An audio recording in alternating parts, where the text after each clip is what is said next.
Mga mambobodol, mga walang niya, mga manluloko ba, mga Duterte?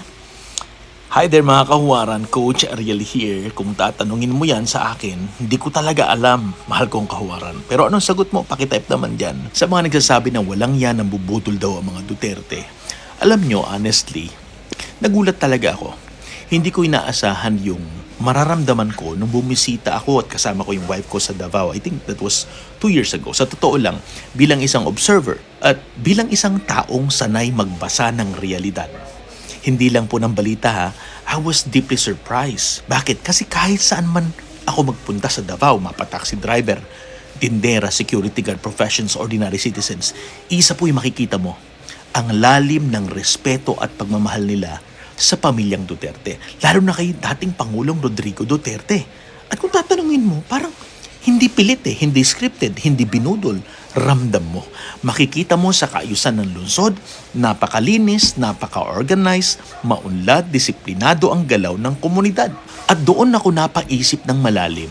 Kung ang isang leader ay tunay na walang yat ng bubudol, hindi siya mamahalin ng sarili niyang bayan sa mahabang panahon. Hindi tatagal ang respeto kung puro panlilinlang lamang. Tama ba, mahal kong kawaran? Leadership that is fake cannot produce authentic loyalty.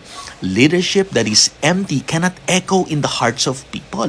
Kaya nga umalingaw-ngaw ang impluensya niya sa buong bansa natin.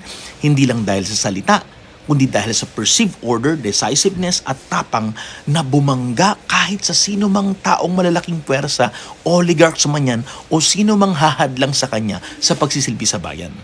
At bilang mga OFW, alam natin ang pakiramdam ng national pride. Tama ba, mahal kong kahawaran? Sa 6 na taon, kahit dumaan tayo sa pandemic, maraming Pilipino sa abroad ang nakaramdam ng isang kakaibang sense of identity bilang Pilipino. Hindi perpekto ang panahon, hindi rin perpekto ang pamumuno, pero may mararamdaman kang presence ng leadership.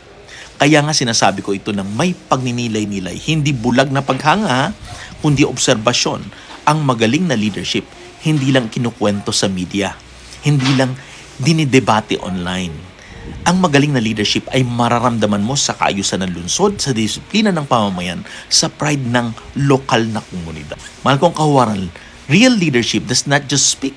It echoes, it resonates, and it leaves a tangible imprint on the people it serves. Isang paalala po sa atin, sa iyo at sa akin, na tayo maging huwaran sa ating henerasyon.